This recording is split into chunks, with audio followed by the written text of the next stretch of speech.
Hey friends, welcome back to Chat with Nat, Conversations That Count, where we talk real life, real money, and real strategies to build wealth without worry. Today's episode is brought to you by Casa de Confidence Productions. Julie and Dan Collins are a powerhouse team making podcasters like myself look and sound better every single day. If you've ever been curious about podcasting, especially for women podcasters, I encourage you to visit their website, casadeconfidence.website, to learn more and connect with them. All right, let's jump into this week's episode and starting out with our money tip of the week. This week's money tip comes straight from something that today's guest reflected back to me, and it honestly blessed me. She said she heard on my podcast, your money must have a job. You have to tell it where it's going or it will find its own way. Listen, that's the entire game. Money without intention becomes money without direction.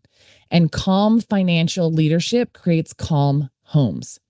Assign your dollars jobs, every single one of them. Don't let them wander. I'm so excited to have today's guest here. She is someone whose work is reshaping how families lead, connect, and break generational patterns. Leonne Sherr and I met a couple of months ago now through an amazing mastermind group we're a part of, the Moxie Tribe, and it's our Moxie Mindset group. So shout out to the Moxie team that's listening to this. But I'm just honored and blessed to have met her, but also to have her here today. So let me share a little bit about her, and then we'll jump into the details of the conversation. So Leonne is the founder of the WonderMama and creator of the WonderMama Compass and Calm Before the Monday. Through her grounded yet transformative approach, she guides parents to move beyond reactivity into calm, confident, and connected leadership. Cultivating homes defined by steadiness, emotional intelligence, and intentional legacy. You can already tell this episode is going to hit your heart and your home. And I want you to listen through this lens. Where am I reacting? And where do I want to start leading? Because parenting requires leadership. Just like I talk about, your money requires leadership. It's that same calm, intentional presence Leonne teaches for families. It's the same approach that I teach with wealth. There can be connections through so many different things. So with that, let's get into this powerful conversation. Leonne, welcome to the show. I am so excited to have you here. Thank you. I'm excited to be here. I also, that tip, I actually use it in conversations where parents talk about money. I say, hey, my incredible friend Natalie shared this one tip, and it draws a picture. And so it's about leadership, isn't it? Yeah. It's leading your money and leading your family, and all of that comes from leading yourself. And when we know how to do it, some of us haven't been taught how, or what options we have. But when we can just make tiny little tweaks, everything just starts to fall into place. Yeah, you're exactly right. I have people tell me all the time, well, if I give all my money a job, how do I have any fun? Like if all my money is assigned to pay bills and I'm like, no, part of your money should have the job of fun, right? You should have those line items in your budget. So they all have a job, but some of them are for the extracurriculars, the travel, all the different kinds of things. So you're exactly right. It is about leadership. And I think you made a really good point right there. We're not all taught the different options we have, and not just talking about money in life. There's so many different ways to parent. There's so many different ways to build a home, to build a family, to build a career, a company, whatever it might be. And yet I think we can get so singularly focused sometimes that on the task that we miss actually leading ourselves and others and growing ourselves and others along the way. And I love that about the work that you do. So let me kick this off by asking, what inspired you to create the WonderMama and your frameworks? The truth, I built what I had needed. is the truth. I built what I needed. I went as a single mom many, many years ago. I needed somebody that I could trust, who I could come to and say, I really don't know what I'm doing, that would hold space for me. And um, so I needed to be that. So that's where it started.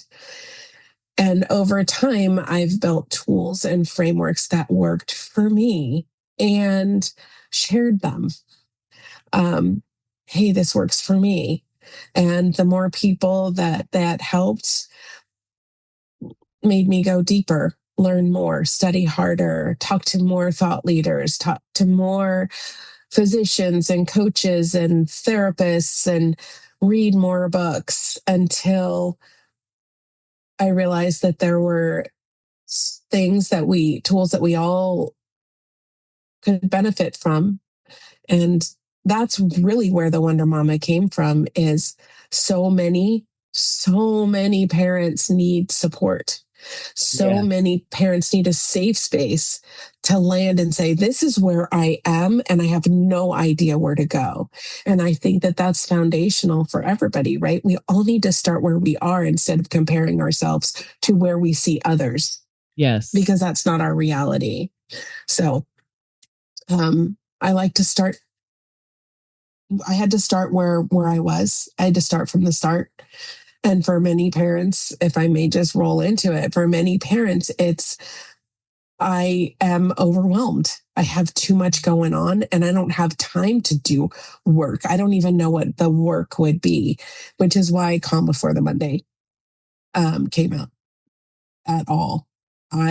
And actually designed Calm Before the Monday for entrepreneur parents, right? Because I'm an entrepreneur parent. I'm an empty nester and I'm a grandma.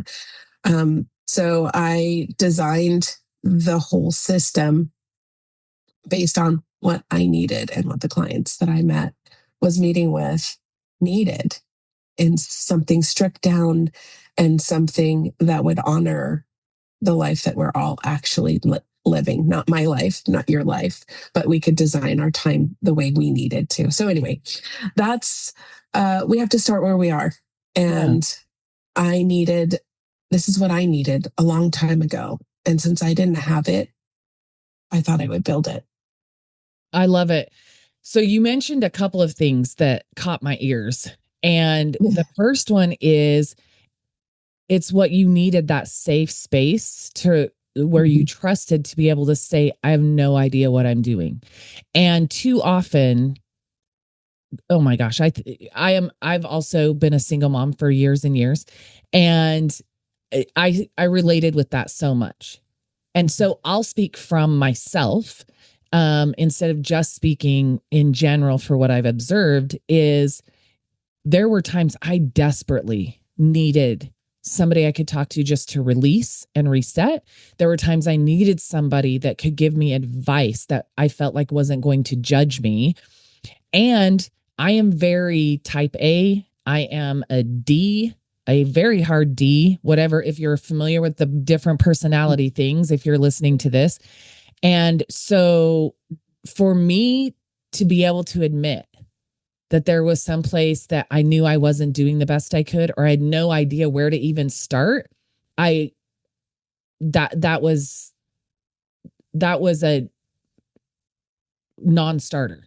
I'll say it that way, right? Like, and that's part of growth, personal growth. And of course, feeling like you have a place you can trust and lean into, for sure. But a lot of times I just kept going, just pushing through it. And I have an amazing 24-year-old son. Clearly, I got many things right along the way. But as parents also, our lens that looks backwards, it seems to always target the places we feel like we failed, or we fell short, or we coulda, shoulda, woulda, right? And that's why I think that stood out to me so much, is there's so much value in that. And I think even friends I have that have different personalities and stuff, to say, I don't know what I'm doing, is like admitting failure, or owning I'm a bad parent, and so they don't do it. So how do you kind of encourage that process, or what would you recommend for somebody who's like, man, I sure could use some help, but I'm struggling to admit that I need help? Yeah. Well, that's such a big, important question. Um, First thing I would say is you have to resonate with somebody. So if my voice or Nat's voice resonates with you as a safe space, ask people, is there anywhere that you feel safe? Even that's a vulnerable question. But you need to find what feels safe for you to lay down all of those filters and walls and masks that we wear when we keep going. That when you said just keep going, and I don't know what popped in my head, but like, did you die? No, I had somebody say that, but did you die? No, I love no. that. And my kids are great. However, that lens, that backward lens, it didn't have to be so hard. So Yeah. finding a space where you can learn new ways of doing the things that you do so that you can do them better. Because I believe that as a mom, you not I'm going to speak between the two of us, and Yeah. hopefully all of the listeners will understand this, is you already know. You already know what you need to do. You might not just know how. Um, Exactly. a lot of us know the what and the why, but not the how. And Mm, so, safe spaces and communities and um, landing with somebody who has walked the walk and has built some tools and knows a different way is a really great way to start. You don't need someone to come in and tell you what to do. yeah. What you need is somebody to come in and say, what are you doing, and what does it feel like, and what would better feel like to you? That's where we start. We don't start with like, oh, here comes Leonne and she's going to tell me how to fix my life. That's not true. Yeah. I'm going to sit with you and ask you what's going on. What would feel better? And what do you feel needs to be changed? And then I'm going to share what I know with permission, because that's how we actually grow. We don't need more advice. We don't need to be in spaces where we feel judged. We need new perspectives and new tools to do what we know we need in our lives. I love that answer.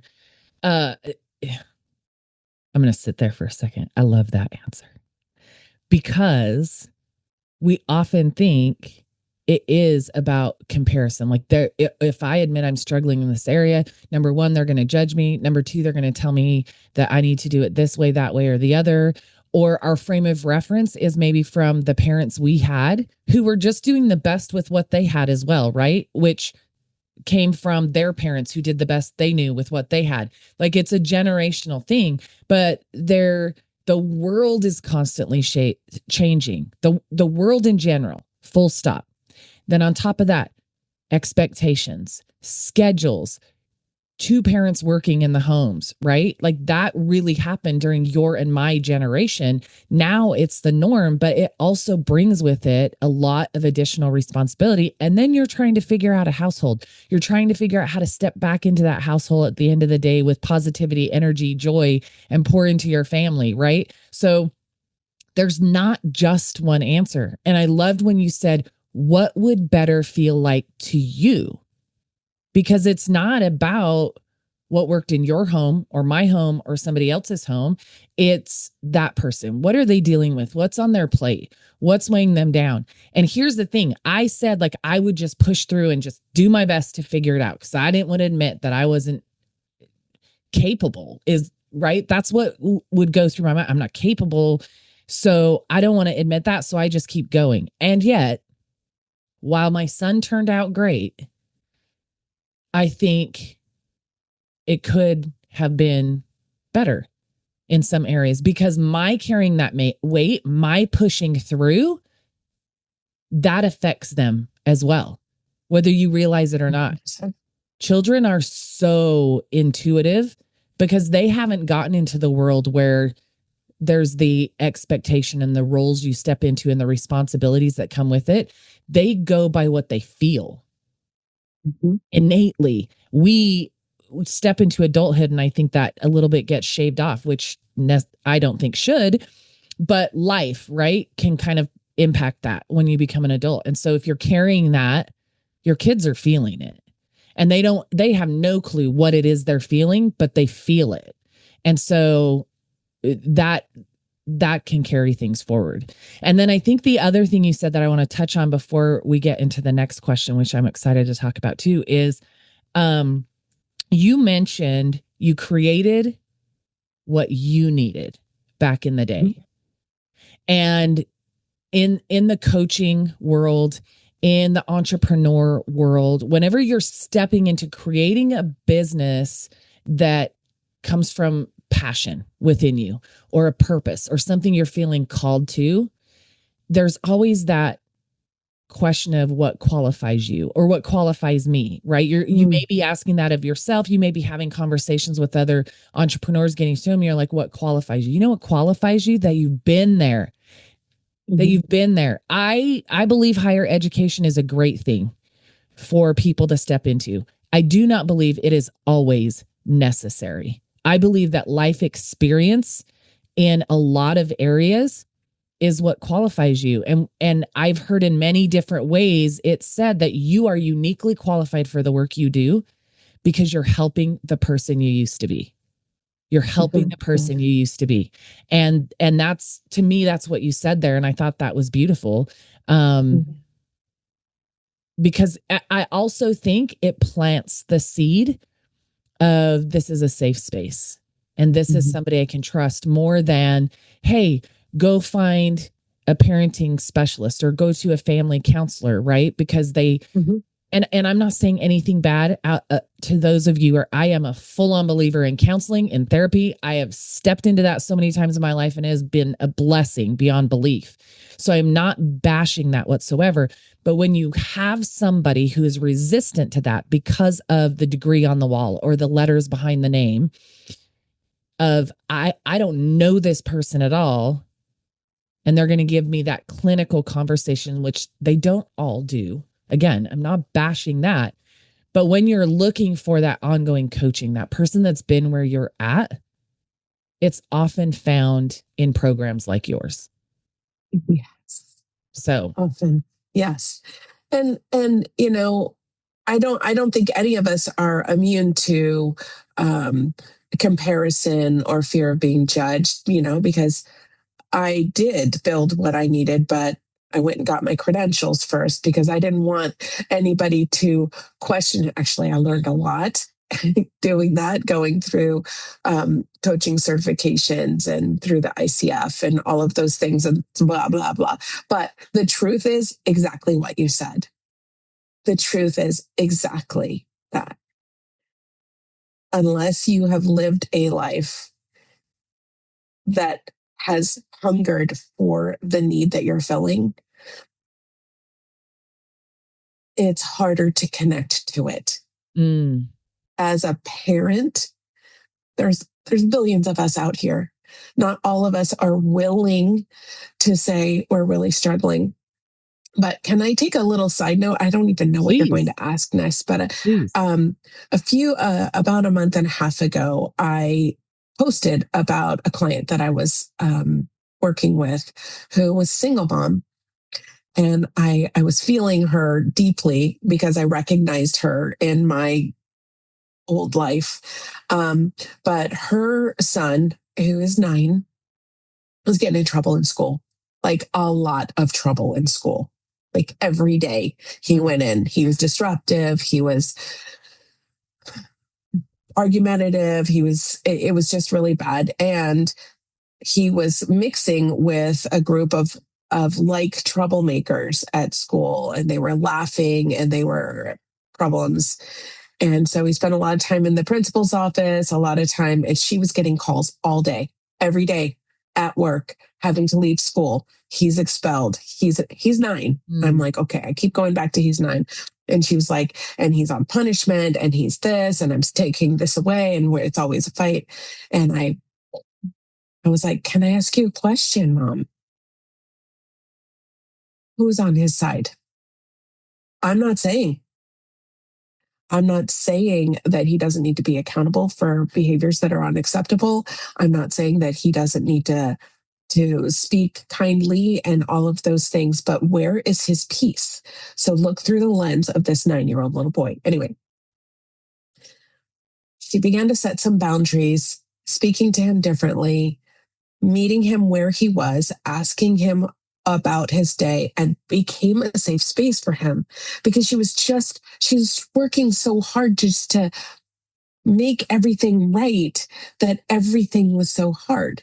So fast track, and I'm telling this really super condensed, but just a few tweaks in the conversation that she was having, honoring herself and creating boundaries around the relationship that she wanted with her 9-year-old son. Fast track to us meeting this week, her saying she hasn't gotten a call from the school in 3 weeks, and he's coming home and smiling. And yes, he still pushes back against the boundaries, but it's different because she's able to hold steady. And that is her repairing in the moment with her son. I'm sorry I yelled at you. I yelled at you because I have big feelings too. And when you behave this way, it makes me feel that way. Not you're being bad. Yeah. It's this behavior makes me feel. So just changing the conversation in this one little shift, that this mom who was terrified to say she needed help just made these few tweaks, and they have a ways to go, but it's better.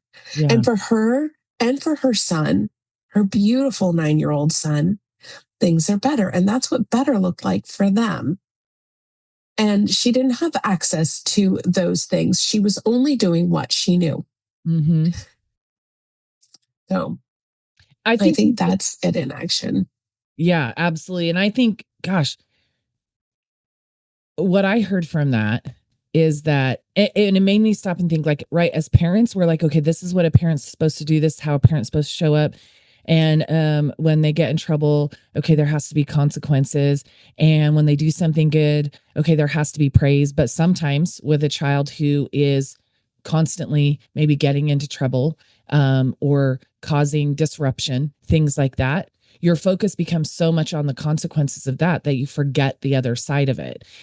I did go through a stage of that with my son. But I did set down very strict, like I always told my son, if you swing first, that's on you. But if they swing first, take care of business. And I don't mean go looking for it. I don't mean like generate conflict enough that you get somebody to do that. But my son went through a stage in middle school where he was really being bullied a lot. Mm-hmm. And he knew that, and I tell people all the time, listen, my innate reaction is to come out guns blazing in either verbally, whatever it is. I have personally never been in a physical fight that I can think of. But I would if I felt like I had to, I guess is what I'm saying.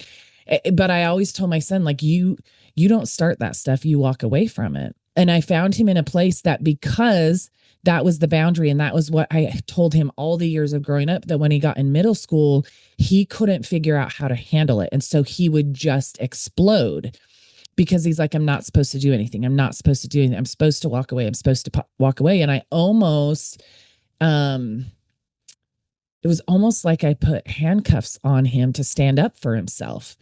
And there was a time he just completely lost it at school to a kid who had been antagonizing him almost the entire year. And he finally got up, walked across the classroom, and slapped the kid across the face. And it started a big physical altercation. The glass window on an oven at the junior high school may or may not have been shattered. And so there had been little things. I'd gotten the calls from the school, all the things like you were saying. And I remember when he called me from the school and told me, I was like, oh my gosh. And this is when I had moved us into a 1-bedroom apartment when he was 9. We were just about to move into a 2-bedroom apartment. Things were getting better. But I was like, how am I going to afford to pay for a new oven for the school? How's this? How I instantly go into that. And how am I going to, what are the consequences going to be for this? By the time he got home, we sat down and I didn't know what to do. So I just listened to my son, and he was probably 12, maybe 13. And he said, Mom, I couldn't take it anymore. I didn't know what to do. And I could relate to that feeling in my own life in different ways. And so that's where we really sat down. I said, look, here's the deal. I am always going to have your back. Like, I expect you to go to school. I expect you to do a good job. I expect you to not be an instigator, but I am going to show up for you and I am going to have your back. And what I realized is he needed to see that more from me. He had gotten a little bit of a reputation. And so he was the first one to get blamed in any situation, even when it wasn't him. And I started going to the school and standing up for him when he was right. And I also went to the school and held his feet to the carpet when he was wrong. But it changed our relationship, in just saying, look, here's some different ways you can handle that. Here's some, but at the end of the day, it was like, look, if you start it, I think the words that came out of my mouth, Leonne, were, if you start it, Mama will finish it. But if they start it, you finish it. And I'm not saying that's the right way to say it, but that was kind of that hard and fast I'd given him. And so it kind of paralyzed him in figuring out, how do I navigate through these things in ways, and how do I ask my mom for help until it was this big thing, right? So I love that you talked about, just changing a few things, having a conversation. And like you said in after the first question, when I talk to my clients, I said, what does better look like for you? It's also us doing that with our children. What does better look like for them? And where's the bridge between those two things? Which leads me to the next thing. That was a perfect lead in. You said, can I sideline? It was a perfect lead in. Is, what do you think keeps parents and families so reactive today? What's going on that we're reacting to things rather than maybe planning ahead or structuring before things come to the table? Yes. It's so fast. Everything is so fast. We're asked to respond to so many things all at once. So the only thing we can do is react. Mom, I need this. At work, we need that. I have to do this. I have to, and we move so quickly. Right now, I'm looking at 2 cell phones, an iPad, a laptop, and I am very, very accessible. Responsive is where I want to be. But if I'm not careful, right? So this is just peeling back to me, because I am intentional about this. If I'm not careful, I will become very reactive, not because of any other thing, but unless I'm really intentional about my time. And so I'm talking about me again. Hold on. Unless I'm really intentional about my time, I will become reactive because there is so much being asked of me. So as parents, we have a lot going. We are working on doing the best we can to provide an environment for our children to grow up to be strong, confident decision makers in life. And we want them to have a good education. We want them to have a good home. And people are bending over backwards because we have become a highly instant gratification society. And I coach globally. And so this is a global thing. It's not just in the US. I coach people in almost every country. And this is everything is so fast. And we're comparing ourselves to everybody who appeared to have it all together, and we're seeing everybody's highlight reel on social media or on however we're experiencing it. And if we're not experiencing it, we're missing out on something. And so there's always this feeling of being behind or lacking in something. And so I really, really highly invite everybody to slow down and be really intentional. Take your calendar off electronics. Use your electronic calendar, that's fine, but plan, journal, do something to get really quiet and slow down and decide what you want everything to look like so that you know that you're not behind.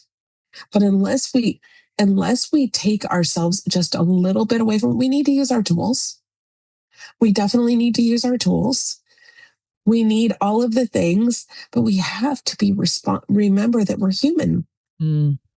That we need to reconnect with this self. And we need our children to see what that looks like because they mirror everything we do, even our grown children. Yeah. They're watching, even now grandchildren. If we don't intentionally pull back, slow it down, and decide how we want to design our lives and our situation, everything is going to move very fast. AI moves very quickly. Our phones are faster. Our cameras are better. The internet's moving quicker. Social media, now it's all about content and it's instant gratification. People don't even like to read stuff. They want a video. And they don't want your video to be very long. They want it to be really, really short because we're out of time. Yeah. Right. And then people are exhausted. So they sit and they doom scroll while their children are saying, daddy, mommy. That happens a lot. So I could jump around and be so random like I'm being with this answer. But I think my final answer here is that we are caught up in the vortex of really fast. And while we can't stop it, we have to have a pause button to slow it down and make sure that we are aligned with the life we want to actually live. Yeah, I think that's so important. I have really tried this year. I'm not going to say I've tried. I've done a good job this year. Do I still have work to do? Absolutely. But I've done a good job this year of actually writing down, not just in my head, oh yeah, I need to make sure I spend time with my family. So those of you listening, if you're new to this show, I am a caretaker for my elderly parents who live with me, which is like having, and I mean this, I do not mean this in any disregard to my parents, but if you've been a parent of toddlers, you will understand this. It is like having fully grown adult toddlers, and not because they don't have mental capacity and they're not still capable of doing many things, but when you are responsible for another human, you're worried. Are they eating regularly? Are they eating the right things? Are they getting movement in? Is there something that could hurt them in their environment? Did they take their medication if they need to take medications and things like that? And I would be so caught up in that and the demand of building my business the first 2 years my parents lived with me so that I could continue to be present and take care of them, that I wasn't being present at all. I was physically present. I was not present, connecting with them outside of all of that. I've done I shut my schedule down at 8:00, and from 8 to 10 p.m., that is time I'm sitting with them. I'm not a big TV watcher. We might be watching Family Feud reruns or who knows what, but I sit down in their space with them and we talk about different things, what's going on for the week or how did their day go, or and look, they're older. They don't go a lot of places or do a lot of things, especially my mom. And, but it's still just able to have that conversation. And sometimes with her, I'll just instigate a conversation she has dementia. And so she's not going to remember what she did today to explain it to me. Right. But I can ask her about things back when she was younger and growing up. And that does two things. It helps me connect with her and it helps me learn more about her in ways that she never told me. But I think that's so important, is to slow down, to actually make time, like you were saying, like write it down, put it into your schedule to show up, to have those family conversations, to do what I have a ton of friends who do the one-on-one dates with their kids. They make sure that at least they try once a month, but at least once a quarter, they have like a day date. So let's say they have 2 kids, dad takes one, mom takes one, and they go on separate day dates with those kids. And the next time they flip flop. And so they're both building those one-on-one relationships with their children and just fostering that environment where, back to what you said, when we're looking for help, we're looking for somebody we can trust and we're not going to be judged. They're creating that for their children so that they are the safe place for their children growing up. And I think that's so important. I think one of the other things that falls into this category is that a lot of times, you specifically said this, children model what they see. Mm-hmm. Well, that carries to us. So the way we parent, now it may model in 2 different ways. In one sense, we may be like, I'm absolutely not doing that because my parents did it and how it made me feel or whatever. But then there's the other side, that the things we do because we saw it and it's all that we knew. And then there's a lot of in between that. But that those patterns we see, we're mimicking those as adults. It goes back to that when your mom said something to you and you thought, I am never going to say that. Do you know how many times that exact sentence my mom said came out of my mouth to my son? And instantly when it came out, I was like, I did it. And so, but I did a lot of great things. My mom did too. Like, we patterned the good, and I don't know if you'd call it bad, but maybe the things that could be improved. Yeah. Yeah. Most of it's good. A lot of it's really not. Yeah. So let me ask you, and working for through these things with parents, is how do you help them, or how could you say to somebody, here's a way to start the process of looking at it? Because maybe they just think, hey, I'm just cruising along and doing my thing. I'm busy. Hey, my kids are getting the best that I have to give. How can somebody sit down and say, this is where that's coming from, or this is an area of opportunity for me with my kids? Like, listening to this episode, maybe it opens some people to like, wow, I didn't realize maybe I need to look at this. So where's the first places maybe they can look, or some questions they can ask themselves?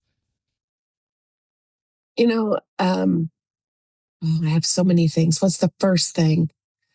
I think it's the noticing. It's that gasp when that feeling, when something flies out of your mouth, or you see a response from your child, or you just feel something, you just recognizing the response, right? Because we have our brain, and then we have our body brain, right? And our heart brain, and we know it. So when we know that, noticing it, and then just pause. How could I have done that better? And then repair. If you know you could have done that better, that comment, that tone, that action, even if it was really awful, apology goes a really long way. Hey, you know what? I could have done that way better, and I'm trying to work on it. I noticed it, and you didn't deserve that.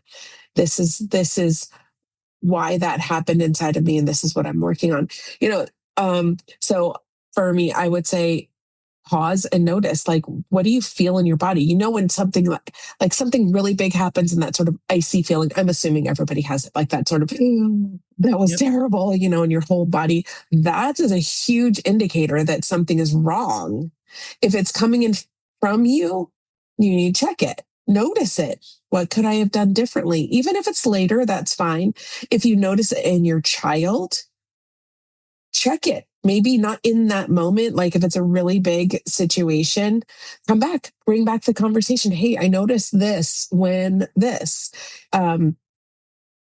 Just noticing what's actually happening in your life. And the other thing is we carry a lot of shame. I would say I didn't have a good child bringing. That's not exactly right. Mm. I had a really challenging childhood. Um, that doesn't mean that mine was more challenging than anyone else's, but my parents did the very best they could with what they knew. They made terrible mistakes that impacted me. My mother apologized. Mm-hmm. That went a long way to repair our relationship. Um, my stepfather apologized. My father apologized. That went a long way. Apologized years later because when they noticed that they had made decisions that impacted me adversely, they apologized. That's healing. Mm. That's when we have the opportunity. But we also have to do that in action for our children. They need to see that this is a skill that they too can have. It Yeah. doesn't give you the free will to just go out and be awful and come back in response. Apology with action. That's a real apology with with inaction is just words. We know that, but we need to show that with our children. Um, a lot of times, really busy parents, especially entrepreneurs, call me anytime. I will drop anything. If you need me, you let me know. Mm-hmm. That's a really important thing. Make sure it's true. Say what you're going to do. We have ancestral, individual, and cultural traumas that we're all living through. And so pausing and noticing are going to go really far to changing the outcome to being what you and your family need. That's leadership. Yeah, I love that. And it makes me think too, it's so easy for us to use that as what we think is a reason for why we're Mhm. doing the things we do. Let's be honest, it's an excuse. And I say that from a place of having been there personally. This happened to me or that happened. That doesn't make it okay. Even if I'm not doing that exact same thing, if there's a component of that, it's not excused by what I went through. It's the owning it and doing the work to figure out, number one, how do I heal through that, and then do better in the world, do better in my home, do better with my children, right? I Mhm. think about like I said in the beginning, there's so many ways I look back and think, man, I could have done better. There were times I feel like I prioritized everything over my son. And that's a very hard thing to say as a mom, especially, but as a For sure. parent. And I remember I had a huge life, literally 180, in my son's senior year of high school. And I started going to therapy, counseling, whatever you want to call it, for a few months again. This was probably the third or fourth time I'd done it in my life. What a blessing for somebody, especially my personality, to be able to admit that I'm broken or I need help or to ask. That is so huge for me. And so I went back in there, and it was my brother who said, "Nat, I think maybe you'll move through this a little better if you go back and talk to somebody," because he knew I'd done that through a couple of Mhm. their experiences in my life. And so I did, and I remember talking to my counselor. This was in 2019, and I was telling her we'd healed through a lot of stuff, and then we were kind of talking about the direction forward. My son being a senior, he's going to go in the Marine Corps. I'm about to be an empty nester. Having that conversation, I'm like, sometimes as a mom, I just look back and think I failed in so many ways. And she stopped me and she said, "Okay, did you not just say that your son's about to graduate high school? And did you not just say that your son has made the choice to serve his country?" And I said, "Yeah, but," and she said, "No, no, you clearly got more right than you got wrong. And it's time for you to stop and stand in a space where you see that. You can see that. Now, do you maybe need to heal or correct or apologize for some things that you recognize? Yes, but you can't look at those things and define when you have evidence of what an amazing human being you've been able to raise, right?" And that was literally, it felt like a slap in the face, a wake up call that I desperately needed. I think, especially in that transition from full time parenthood to letting him go off into the world, and not just off to college, off to, you know, like sign that blank check, and who knows what that's going to mean down the road. And I remember having a conversation with my son, and I said, I'm sorry for the times this was going on or that was going on. And here's the whole point of me sharing that was my son looked at me and he's like, Mom, I mean, I remember a few of those things. And one of the things was that I wasn't in a better situation financially to keep from having to move him into that 1-bedroom apartment. And that for 3 years I had to say no. I got help one year with Christmas because that's where I was at. And I was apologetic, and he's like, here's the thing, Mom. He's like, you see it as everything that you got wrong. And he said, but you're my hero. And he said, we were at a point, I'm trying to keep it together. He said, we were at a point where literally we were on the verge of potentially being homeless. And you did what you had to do. And 5 years later, everything was different. And you moved me into a home where I could bring my friends during high school and a place that I could come back to, once I go away into the military. And I bring that point up because I don't want to I don't want people to, and we're talking about the ways you navigate through this. It's about saying, I was apologizing to my son, and he felt all those things. He experienced all those things. But what he came out of it with was the complete opposite of what, for me, that experience was like. And so our kids do learn and pick up.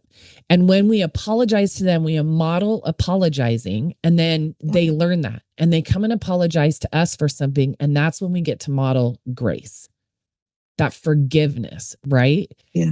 And that's what that conversation with my son was for me, is he was giving me grace for all the areas I thought I broke down and failed. And he acknowledged, yeah, some of those things were tough to go through. But overall, this is what I think my childhood was. This is what you modeled for me, that when life punches you in the face, you just keep going until things turn around. So that's such a beautiful story. Thank you. You almost got me, almost took me out, lady. So thank you for not. Better than I thought. Good job. Good job. And it's 100% true. It's 100% true. What our children, and so taking the time when we're tearing ourselves down with like, he could have had this, or they could have had that, or what they experienced was a lion, Yeah.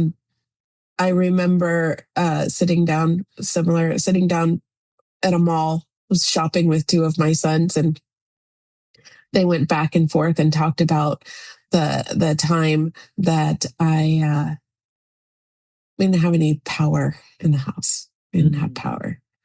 And I was so upset. They remember me losing it. And I put my foot through the Olo bathroom door because that's and then I sat down, lit a candle, and we had a picnic on the kitchen floor. And all they remember is how magical that night was. And talked about how Mom never moved us into the projects. No matter what, she fought for us. And I am just so grateful for that strength. And all I remember is being pitiful. Yeah. And that's not what they remember. They remember a lion. So that picture that we draw of ourselves in whatever situation, whatever better looks like for you, it would been him having his own bedroom instead of a 1-bedroom apartment, and not having to ask for help for Christmas. Or for me, it was the lights on, and not living so close to the projects for my children. But that's not what they remember. And the lessons that they learned. So better for wherever you are in that moment is better. But what you're modeling for your children is really, really important. You know what I'm not proud of? I'm not proud of putting my foot through that wall. because through the door. I'm not proud of that. I still see that picture. And that was more than 30 years ago. And I still remember that feeling in my body. And so when I notice that I'm close to that kind of frustration, I know that I've got to check myself, because the result of me letting that go is something I'm not proud of. So that makes me better. Yeah. Yeah, I agree. I mean, I think back to having to be mom and dad for my son. His dad moved 1,200 miles away. His dad was present in his life. They have a relationship. That was always important to me, but he wasn't here on the day to day. And I stepped way too far into the disciplinarian side of things before the middle school years, or the beginning of the middle school years, before that incident happened. And I just saw and heard my son. And it's something that I always feel bad about. I mean, I pulled out the belt a couple times. When I was a kid, I got the belt a couple times. And I have told him, I wish I never would have done that. And he's like, I don't know that I would have gotten the message if you hadn't. And I'm still not proud that that felt like the answer in a couple of situations. But I do remember in that same conversation with my counselor, when she said that to me, it sounds to me like you did a pretty good job, Mom. Look at what he's doing. She also said, if you had changed any one of those things, he might not be going in the direction he was going. Have you ever thought of that? And I hadn't. And so that's the other side of it too, is that, look, you can't take away the past. You can't change the past, right? And hopefully more good comes out of whatever, because none of us are perfect. We're going to get things wrong in every area of our lives. Sometimes every single day. We could look and say, man, I could have done that better today. Probably even every if it's day. just, Yes. I could have eaten better today, right? Yeah. You can find something every single day, and you can focus on that, or you can swing things around to look at exactly what you said. We did the best we knew with what we had. And if you're looking back, recognizing something that you wish you could have done better, then that's a learning opportunity. Even if it's years later, it's a learning opportunity. And the way you learn that and go back and speak with whoever else might have been involved makes it a learning opportunity for them as well. Yes. And especially if it's your kids, right? And they're stepping into parenthood. Oh my gosh, I hope that I have some impact in some areas that are better for my son when he comes to Mom for advice, which I will say that's one thing I got right. I always told him, no matter what, you can talk to me. And he always has to this day. And so, okay, so I want to shift now into what are some ways, or what does it look like to lead our families differently? Like when we recognize that and we're doing the work and we're trying to make the shifts, so then what does that look like when we're actually applying that?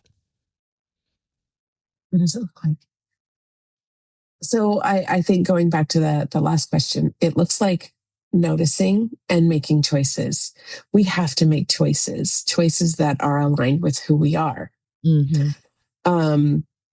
Leading our family is connection. It's honesty with ourselves, making sure that we're leading ourselves and living within our own integrity and our own values. I can't tell you what your values and your integrity are, because mine could be very different. Yeah. But I can tell you that as humans, we need safety, we need belonging, we need connection, we need encouragement, we need boundaries, and we need accountability, and we need love. Your children need that. You know that. As a parent, you know that. As a person, sometimes we forget that we need those things. We spend so much time being outward. And so the basis of all the work that I do is the inner work that somebody needs to do to build the tools, to have those tools on board, to make those decisions, because life is going to keep coming. It's going to keep doing its thing. And how we show up for it, how we respond instead of react to it, is the leadership that our families need. And right now, we're very reactive. This is a reactive society. We're actually expected to react. Yeah. But what if we did something different? And so just leaning into the fact that we have choices, like, oh my God, Leonne, what can I do? It's, yeah, Leonne, what can I do? That tiny little bit of a shift is what we need to have access to. We have to break, we have to be willing to look at where we are right now. We have to be willing to question the thoughts that we're having Mm-hmm. and create choices based on that. This one makes me feel like crap. I don't know if I can say that. Sorry. You can. And this one makes me feel really good and positive and empowered. So now we have a choice. Yeah. Right. So, right. And then we have to recognize the patterns that we're repeating in our lives that aren't working for us. Yes. Because, right, you and I, we kept going. Yep. Some of those patterns we were repeating, and we realized that we were repeating patterns, but we didn't know how to break them. That's where this kind of work works. And oh, and by the way, it's never ending. A lot of people are like, I've done all the work, I've read all the books. No, that's not possible because this is a lifetime. We're always going to be improving. And so don't get tired, get stronger, build that muscle, get resilient. And so embracing the fact that you're always going to be on a mission to improve how you see life, how you show up for life, what you contribute to the life and the lives of those around you. That's how we do it. And we start it in our homes. Yeah. We start it in ourselves and we start it in our homes. That's the WonderMama way. I don't think I've ever said it before, but it was coming. So there it is. There you go. And lastly, once we understand that we've got cycles to break, we understand that we have choices to build new ones, to build new kind of legacy for our family, and then live it. And then every time something shows up, get better and better at dealing with it. And then modeling that behavior. I have 10 grandchildren. I want to model this behavior. I want to help my kids feel really good in their bodies. Oh, and they are all very different people. They parent differently. Their values, their focus on the life that they want for their children are different, every single one of them. And I have to honor that. Yeah. My way is not the way. Their way is the way. Whatever better is for them. And so it's really, really a very big deal to do that. I'm very proud of my Marine and my Airman. I'm very proud of my realtor and my finance manager, and the children that they're raising are phenomenal. But never think that we don't have more work to do. There's no such thing as I've done all the work. You've done the work. Now go back and start over and find the next thing. Don't get tired. Yeah. Because there's no time for that. Get stronger. Build that resilience muscle. That's how we lead with legacy for our families. And that's how we can change the future.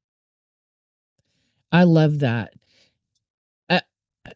The thought that comes to me when you talk about that is the same idea of you can't pour into somebody else from an empty cup. So, like any other area, you have to fill your cup to be able to pour that into other people. So in this case, you've got to recognize within you, and then you've got to do that work. And it's not overnight work. And as you said, it's never ending work. It's okay. Here are the things I'm recognizing. And here's the first place I need to start. And then I'm going to build on that. And then the world shifts, or your kids get into teenagers instead of, they go from 7 to 10 to 13 to 16. And it's a whole other cycle with all of a sudden, who are these kids? These are not the same kids that I had, and they're not. And so it's realizing that you're ever growing, you're ever changing, because and along with the world around you, and so are your children. So it's re-navigating through the same things, maybe multiple times over and over, but constantly doing the work, being willing to ask for help, being willing to step into a space of the unknown and figure out what that better is for you. Or I know this is what better looks like for me. How do I get there? Taking those steps. Yeah. Yeah. Absolutely.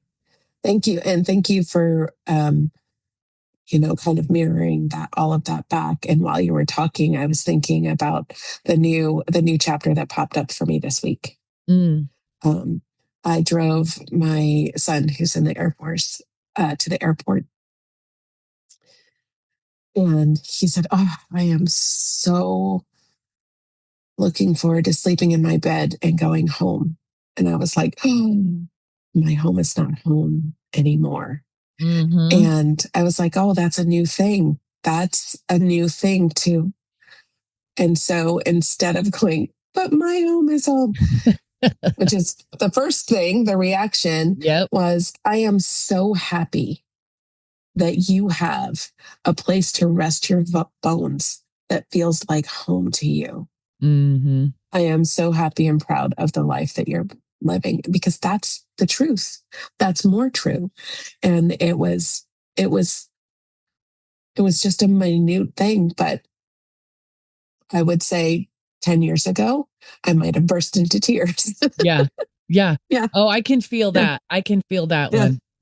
I love Yeah. that. And that's important. Like our kids are going to make those milestones. They're going to take those steps and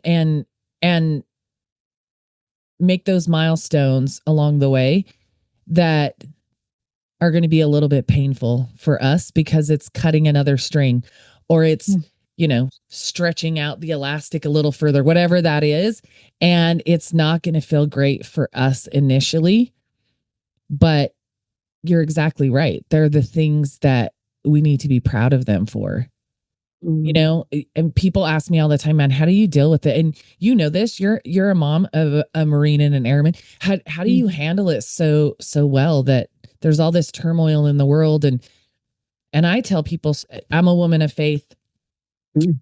I believe in God. And I said, when my son made this choice and signed those papers, I put him in God's hands at a whole other level. And I said, I can't be there. I can't protect. And let's be honest, you can't in every moment of every day from the time they're born. You can't solely be there, but it's different when they leave home, right? And I just put him in God's hands and said, take care of him, whatever that looks like. And I had to surrender that. And I think that's what it is. You have to surrender the fact that they've created this new home. But you're right. What a blessing that he has created a space that's so comfortable for him that when he's away from you, he's not longing to be back at home. He has home, and Yeah. and them finding their own way in their own careers. And as you said, the way that they parent, and you just hold space for them and you cheer them on, And let them be the teachers, because what I know, I want to lead from knowledge, seeking knowledge. And that is in every single interaction we have, like this conversation just today. I will mirror back to you when my children signed and joined the military, decided to serve the country. It's exactly that. And I was grateful. And I thank God. Thank you. Thank you for making these strong, incredible men. Also, trusting that whatever's going to be is going to be, and being grateful that I had the opportunity to pour into them, and knowing they're going to make choices based on what they need to do. Yeah, Not what I want for them to do, but what they need to do for their lives. Yeah. exactly right. I love that. I love Mm. that. All right. So as we wind out this episode, Leonne, how can people find you and connect with you? Thank you. Thank you for that. So the best way to reach out to me is start with my website. I have a website. It's the WonderMama. It's the WonderMama, MAMA.com. Start there. There are links to connect or check it out, or join a community, or follow me on socials, or just say hi. However you want and however you need. support, I can show up for you. And I really appreciate you, Nat, for giving me the opportunity to have this lovely conversation with you today. Oh, you're welcome. Thank you. Yes, I encourage you guys definitely go connect with Leonne. You have an offering, I think, that if people are like, Too. you know what, I need to connect and have a conversation. What does that look like? So the best way is, first of all, connecting with me I want to know where you are. That's the first thing that'll happen. And it's free. Have a set up a free consultation with me. Let's land where you are and figure out if working with me is the right way. We're going to decide what together in that very first call, we're going to decide what better looks like to you. And then once we know what better looks like to you, we'll know how best the WonderMama can help you. I have a private community. I have the Calm Before the Monday community where we meet every single week to be intentional about our time. And then I have the deeper work program called the WonderMama Compass, where we dive deep and do the work and set you up with some incredible tools. And so there are many ways. So just meet with me and you can book that link right through the website. Awesome. Perfect. And we'll have those links in the show notes as well. So you can go to the show notes and connect direct with Leonne from there. As I as I wrap this episode down, of course, we've got Nat's hot take. So here's what I have after that amazing conversation. Calm is not passive. It's power. Calm is how you reclaim your home. Calm is how you build legacy. Calm is how you make better financial decisions. Chaos will cost you emotionally and financially, but calm, it creates clarity, connection, wealth, generational change. And you deserve both a calm home and calm wealth. And yes, my business is money and building financial wealth. But for me, wealth is so much bigger than that. Wealth is about your community. It's about what's inside the walls of your the four walls of your home. And I don't mean things, I mean the people and the connections that you have there. So it stretches far beyond your bank account. I'm going to challenge you guys. If you love this episode, please share it with somebody you know so they can hear about Leonne and the work that she does. Connect with her and follow the WonderMama. Explore the WonderMama Compass and the Calm Before the Monday on her website. And whatever that looks like for you, you guys can connect and figure that out. I want to thank you guys for being here. And I want to challenge you to lead your homes and your money and yourself with intention, grace, forgiveness, and love. I want to thank you all for listening. And until next time, protect your peace, protect your people, and protect your wealth.